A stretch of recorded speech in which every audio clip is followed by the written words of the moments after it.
Next વિદ્યાર્થી મિત્રો, હવે આપણે 11મા ધોરણમાં બાયોલોજીમાં આપણે જે છેલ્લે તમે બાયોમોલેક્યુલ ચેપ્ટર, બરાબર, 9મું ચેપ્ટર કમ્પ્લીટ કર્યું. બરાબર, આપણે 8મું ચેપ્ટર કોર્સ વાળું ચાલી ગયું છે, 9મું કમ્પ્લીટ થયું, 10મું કોર્સ વિભાજન પણ આપણે ચાલી ગયું છે. હવે વચ્ચેના જે ચેપ્ટર છે અમુક, જેમ કે અંતસ્થ વિદ્યા વાળું ચેપ્ટર છે, પછી પ્રાણીની પેશી અને એ આપણે 2-3 પ્રાણી આવે છે, અળસિયો, વંદો અને દેડકો. તો એ બધું હવે આપણે સિલેબસમાંથી અંતસ્થ વિદ્યા વાળું ચેપ્ટર આખું કાઢી નાખેલું છે. ઓકે, તો અત્યારે આપણે જે સિલેબસમાં ચેપ્ટર રાખેલા છે, બરાબર, એ આપણે સ્ટાર્ટ કરવાના છે. પાછળથી જો કાંઈ નીટ બાબતે હજી કાંઈ ક્લિયર નથી કે નીટના સિલેબસમાં કયા ચેપ્ટર રહેશે અને કયા નીકળી જશે. ઓકે, તો અત્યારે આપણે જે સિલેબસમાંથી ચેપ્ટર કટ કર્યા છે એ ચેપ્ટર આપણે અત્યારે નથી ચલાવતા. અને હા, ઇનકેસ જો પાછળથી ચેપ્ટર હશે તો આપણે એને ચલાવવાના થશે. તો અત્યારે જેટલો આપણો સિલેબસ આપણને આપવામાં આવેલો છે CBSE દ્વારા, એ ચેપ્ટર આપણે પહેલા કમ્પ્લીટ કરીશું અને પછી પહેલા ચેપ્ટર આપણે ભણીશું. ઓકે, તો હવે આપણે એક બોટનીની અંદર ચેપ્ટર નંબર 11 થી લઈને ચેપ્ટર નંબર 15, આ 5 ચેપ્ટર છે એને પ્લાન્ટ ફિઝિયોલોજીના ચેપ્ટર કહેવામાં આવે છે. ઓકે, વનસ્પતિની દેહધર્મ વિદ્યાના ચેપ્ટર. એમાંથી 11મું ચેપ્ટર છે એ વનસ્પતિમાં વહન હતું, બરાબર, જે કાઢી નાખ્યું છે. 12મું ચેપ્ટર છે ખનિજ પોષણ, એ પણ કાઢી નાખ્યું છે. 13મું ચેપ્ટર અને 14મું ચેપ્ટર એ મોસ્ટ ઇમ્પોર્ટન્ટ ચેપ્ટર છે.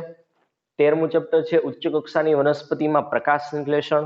આખી પ્રકાશ સંશ્લેષણની ક્રિયા કઈ રીતે થાય, એમાં એક પછી એક કઈ કઈ પ્રક્રિયાઓ થશે, આ બધું ડિટેલમાં આપણે આ ચેપ્ટરમાં જોવાનું છે. અને આવું જ એક ચેપ્ટર નંબર 14 છે, જેમાં પ્રાણીની મુખ્ય ક્રિયા, મતલબ શ્વસન, એટલે છે તો એ વનસ્પતિમાં જ તે, તો વનસ્પતિમાં શ્વસનની ક્રિયા કઈ રીતે થાય, કયા કયા તબક્કા આવે, કયા કયા સ્ટેપ આવે, એ બધું ડિટેલમાં આપણે 14મા ચેપ્ટરમાં જોવાનું છે. ઓકે, તો હાલમાં આપણે સ્ટાર્ટ કરવાનું છે પ્લાન્ટ ફિઝિયોલોજીનું 11મું અને 12મું ચેપ્ટર કાઢ્યા પછીનું, એટલે કે કયું, 13મું ચેપ્ટર, જેમાં તમારે ફોટોસિન્થેસિસ એટલે પ્રકાશ સંશ્લેષણની ડિટેલમાં એકદમ માહિતી મેળવવાની થાય છે. ઓકે, તો પહેલી વસ્તુ, પ્રકાશ સંશ્લેષણ એટલે શું? આપણે નાના ધોરણમાં ઘણી જગ્યાએ ભણેલા છીએ, કેટલી બધી વખત આપણે આવી ગયેલું છે કે જે પૃથ્વી ઉપર જે લીલી વનસ્પતિઓ છે, બરાબર, કે જે હરિતદ્રવ્ય ધરાવે છે, એ વનસ્પતિ એ સૂર્યપ્રકાશનો ઉપયોગ કરી અને ખોરાક બનાવે છે. આ ક્રિયાને કહેવાય છે પ્રકાશ સંશ્લેષણ. અને આ પ્રકાશ સંશ્લેષણની ક્રિયા ખૂબ મહત્વની છે. ઓકે, પ્રકાશ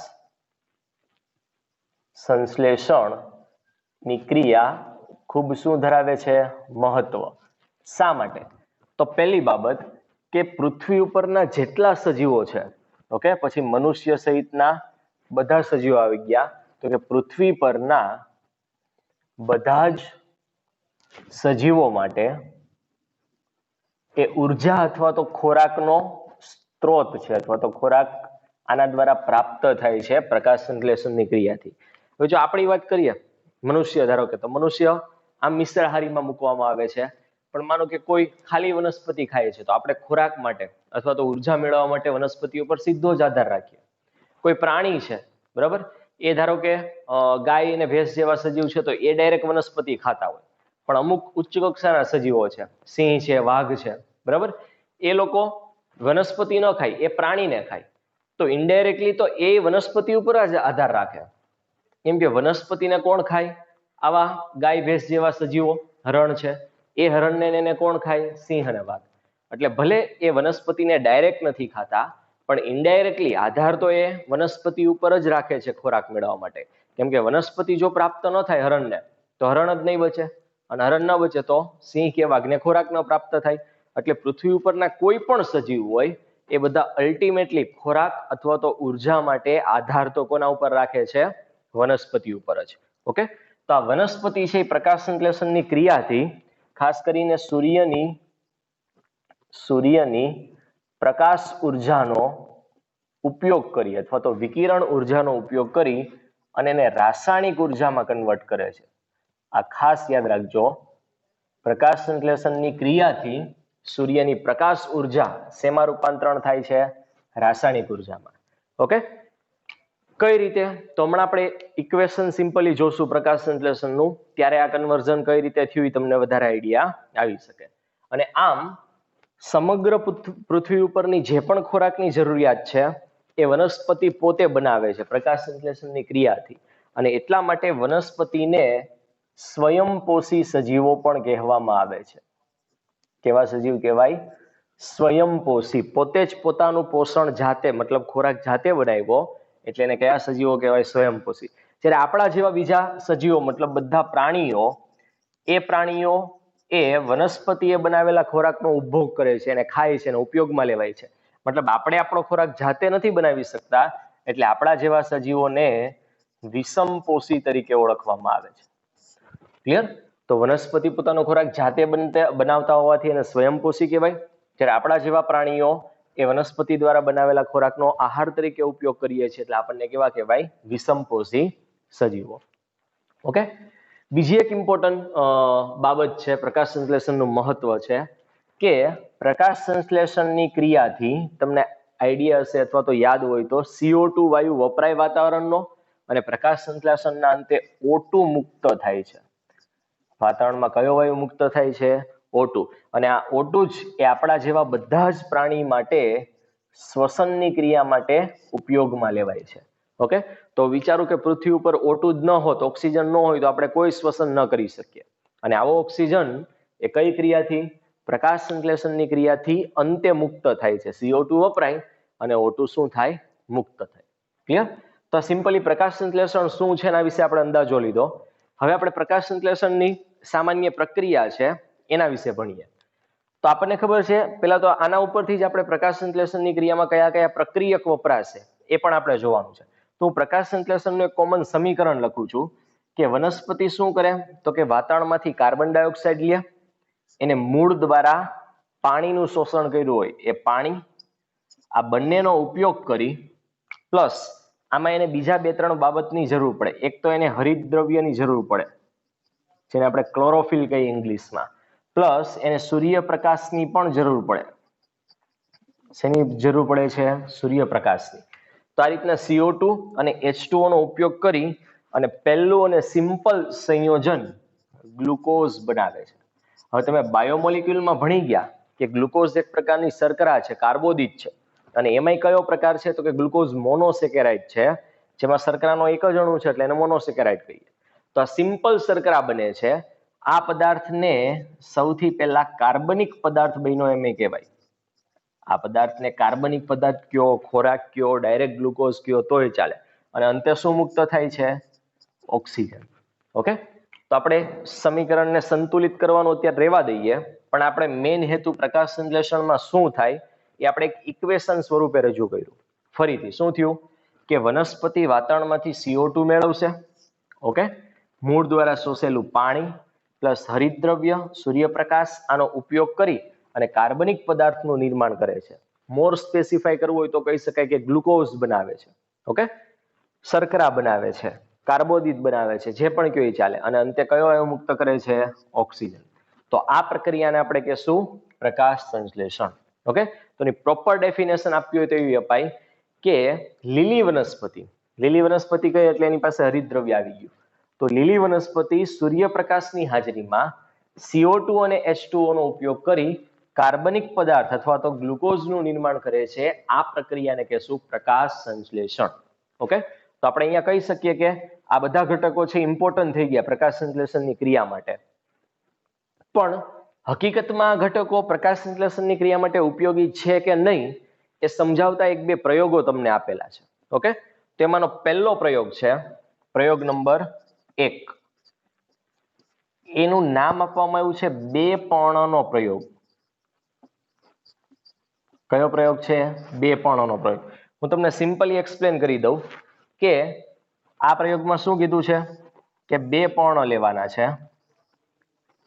ઓકે. હજી એક બીજી બાબત આપણે અત્યારે કોમન અહીંયા ડિસ્કસ કરી લઈએ કે પ્રકાશ સંશ્લેષણની ક્રિયાથી પ્રાથમિક એટલે જે સ્ટાર્ટિંગમાં બને ને એ ગ્લુકોઝ બને. ઓકે. અને પછી આ પ્રકાશ સંશ્લેષણના અંતે બન્યું છે, પછી આવા ગ્લુકોઝના જ કેટલાક અણુ જોડાય અને સ્ટાર્ચનું નિર્માણ કરી દે, અને આ સ્ટાર્ચ છે એ વનસ્પતિની અંદર સંગ્રહ પામે. ઓકે. હવે સ્ટાર્ચ એ તમને ખબર જ છે, તમે પોલિસેકેરાઇડમાં સ્ટાર્ચ, સેલ્યુલોઝ આવા ઘટકો જોયા છે, ગ્લાયકોજન. ઓકે. તો ગ્લુકોઝના જ અણુ થોડાક વધારે સંખ્યામાં જોડાય સ્ટાર્ચ બનાવે છે. તો પ્રકાશ સંશ્લેષણના અંતે બને ગ્લુકોઝ, પણ સંગ્રહ એનો કોના સ્વરૂપે થાય? સ્ટાર્ચ સ્વરૂપે. આ ગ્લુકોઝના જ અણુ જોડાય અને સ્ટાર્ચ બનાવી નાખે. ઓકે, તો આ બે પર્ણ મેં લીધા છે. હવે મારે ચેક કરવું છે કે આ પર્ણમાં કોની અંદર પ્રકાશ સંશ્લેષણ થાય છે અને કોની અંદર નથી થતું. તો અલ્ટિમેટલી આ પર્ણમાં પ્રકાશ સંશ્લેષણ થયું કે નહીં એમ હું કઈ રીતે નક્કી કરી શકું? તો કે મારે સ્ટાર્ચની કસોટી કરવી પડે. ઓકે, સ્ટાર્ચની શું કરવી પડે? કસોટી. સ્ટાર્ચની કસોટી કઈ રીતે થાય? તો કે સ્ટાર્ચની કસોટી કરવા માટે તમારે આ સ્ટાર્ચ હોય, ઓકે, અથવા તો આ પર્ણ છે એની ઉપર આયોડિન નાખવાનું. તો સ્ટાર્ચની રચના તમને ખબર હશે, ઓકે, અને એના કારણે એવું થાય કે સ્ટાર્ચની જ્યારે તમે આયોડિન સાથે પ્રક્રિયા કરો તો જો ઇનકેસ અંદર પર્ણમાં સ્ટાર્ચ હાજર હોય તો તમને ભૂરો અથવા તો જાંબલી જેવો રંગ પ્રાપ્ત થાય. કેવો રંગ પ્રાપ્ત થાય? ભૂરો અથવા તો જાંબલી. ઓકે, તો પહેલા હું શું કરીશ, મારે આ પર્ણમાં પ્રકાશ સંશ્લેષણ થયું કે નહીં ચેક કરવું છે. આ પ્રયોગ કરું છું એનું નામ છે બે પર્ણનો પ્રયોગ. ઓકે, અને એ પ્રયોગમાં આમાંથી કયા ફેક્ટર ઇમ્પોર્ટન્ટ છે કે નહીં એ હકીકતમાં કામનું છે કે નહીં હું ચેક કરી શકીશ. કઈ રીતે? જોજો, સાંભળજો. સૌથી પહેલા તો શું કરીશ કે આ પર્ણને છે ને હું થોડોક સમય માટે, આ તમને ટેક્સ્ટબુકમાં નથી આપ્યું, પ્રયોગ આપ્યો છે પણ કેમ કરવાનો એ નથી આપ્યું. તો પહેલા તો આ પર્ણને એક સ્ટાર્ચ અંદર અત્યારે તો હાજર હશે, કેમ કે આ પર્ણ અત્યારે પ્રકાશ સંશ્લેષણ કરતા હશે. તો પહેલા તો અંદર જેટલો સ્ટાર્ચ છે ને એ બધો યુટિલાઇઝ થઈ જવો જોઈએ, વપરાઈ જવો જોઈએ, તો આપણે સાચું માપન મળે. એ માટે શું કરવાનું કે આ પર્ણને તમારે 8-10 કલાક સુધી અંધકારમાં રાખી દેવાના. ઓકે, એટલે સ્ટાર્ચ બધો શું થાય? યુઝ થઈ જાય. કેમ કે હવે નવું પ્રકાશ સંશ્લેષણ ન થાય તો અંદરનો સંગ્રહ પામેલો સ્ટાર્ચ છે એ બધો વપરાઈ જાય. અથવા તો એની એક બીજી મેથડ આવે છે, તમે નાના ધોરણમાં આઈ થિંક ભણેલી હશે. ઓકે, સ્ટાર્ચને પર્ણને ઉકાળીને પછી અંદરથી સ્ટાર્ચ આખો શું કરે? દૂર કરી નાખે. નેક્સ્ટ હવે શું કરવાનું સાંભળજો કે આ બે પર્ણમાંથી એક પર્ણને કાળા રંગના આખા પેપરથી શું કરી દેવાનું? ઢાંકી દેવાનું. ઓકે, કાળા રંગના પેપરથી શું કરવાનું? ઢાંકી દેવાનું. પછી આ બંને પર્ણ ધરાવતા કુંડાને અહીંથી આપણે તોડી નથી નાખ્યા, પર્ણ વનસ્પતિ યારે ચોટેલા જ છે, હજી જોડાયેલા જ છે. પછી આ બંને પર્ણને તમારે સૂર્યપ્રકાશમાં રાખવાના થોડોક સમય. ઓકે, પછી ફરી પાછા લાવવાના લેબમાં અને જોવાનું. આમાં સ્ટાર્ચ માટેની કસોટી કરવાની. તો આમાં શું થયું હશે કે આ પર્ણ સૂર્યપ્રકાશના સંપર્કમાં આવે એટલે તરત પ્રકાશ સંશ્લેષણ કરવા માંડે. પ્રકાશ સંશ્લેષણ થાય એટલે અહીંયા સ્ટાર્ચ નવું બને, અને એના માટે સ્ટાર્ચ નવું બન્યું એટલે સ્ટાર્ચની તમે આવી કસોટી કરો આયોડિન સાથેની તો તમને ભૂરો અથવા તો જાંબલી રંગ જોવા મળે. મતલબ સ્ટાર્ચની કસોટી કેવી આવે? હકારાત્મક આવે, પોઝિટિવ આવે. ઓકે, જ્યારે આ કેસમાં શું થશે, આપણે આ પર્ણને કાળા પેપરથી ઢાંકી દીધું છે. કાળા પેપરથી ઢાંક્યું છે એટલે કાળું પેપર શક્ય અને સૂર્યપ્રકાશમાં આપણે મૂક્યું એટલે કાળું પેપર બધો જ પ્રકાશ પોતે શોષી લે, નીચે ન જવા દે. ઓકે, એના કારણે આને સૂર્યપ્રકાશ જ ન મળે. સૂર્યપ્રકાશ ન મળે તો પ્રકાશ સંશ્લેષણ ન થાય. પ્રકાશ સંશ્લેષણ ન થાય તો સ્ટાર્ચ ન બને. સ્ટાર્ચ ન બને તો આમાં સ્ટાર્ચની કસોટી કેવી આવશે? નકારાત્મક. ઓકે, તો આના ઉપરથી આપણે તારણ કાઢી શકીએ કે આ બેમાંથી ફરક આપણે એટલો જ કર્યો હતો કે આને સૂર્યપ્રકાશ આપ્યો ને આને ન આપ્યો. કાળું પેપર ઢાંકી દીધું એટલે આને સૂર્યપ્રકાશ ન મળ્યો. તો આના ઉપરથી તારણ આપણે એવું કાઢી શકીએ કે પ્રકાશ સંશ્લેષણની ક્રિયા થાય એના માટે શું અનિવાર્ય છે?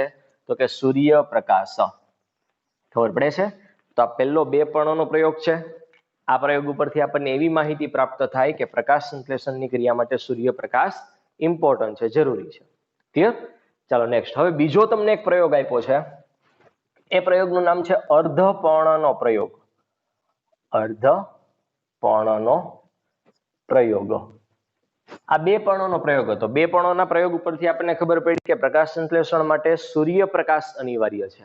અડધા પર્ણના પ્રયોગથી શું ખબર પડશે? જોઈએ ચાલો.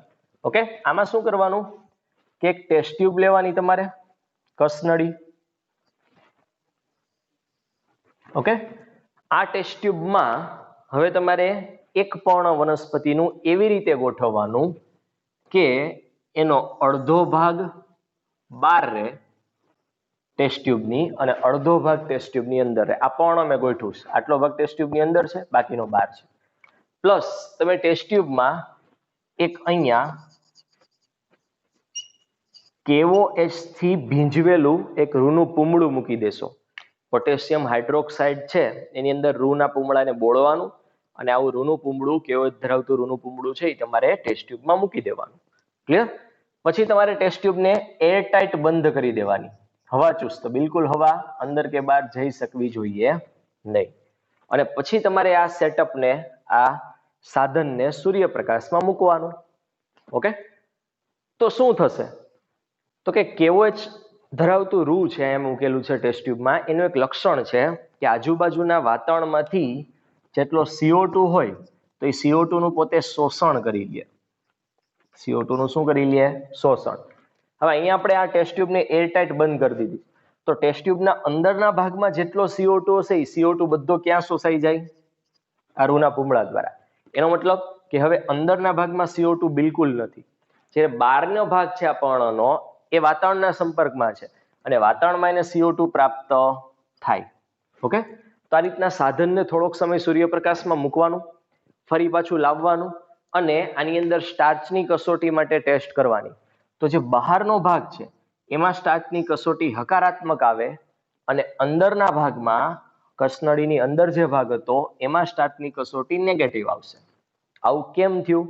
તો કે અંદરના ભાગમાં પર્ણ છે એને CO2 જ ન મળ્યો. CO2 ન મળ્યો તો શું ન થયું? પ્રકાશ સંશ્લેષણ ન થયું. પ્રકાશ સંશ્લેષણ ન થયું તો સ્ટાર્ચની કસોટી કેવી આવી? નેગેટિવ. ઓકે, જ્યારે બહાર વાતાવરણના સંપર્કમાં છે એને CO2 મળે છે, CO2 મળે છે તો એમાં પ્રકાશ સંશ્લેષણ થાય છે, સ્ટાર્ચ બને છે, તો એની કસોટી કેવી આવે? હકારાત્મક. તો આ તો અર્ધપર્ણનો પ્રયોગ. તો અર્ધપર્ણના પ્રયોગ ઉપરથી આપણને ખબર પડશે કે પ્રકાશ સંશ્લેષણની ક્રિયા માટે શું અનિવાર્ય છે? CO2, carbon dioxide. જો કાર્બન ડાયોક્સાઇડ ન હોય તો પ્રકાશ સંશ્લેષણ થાય નહીં. ક્લિયર?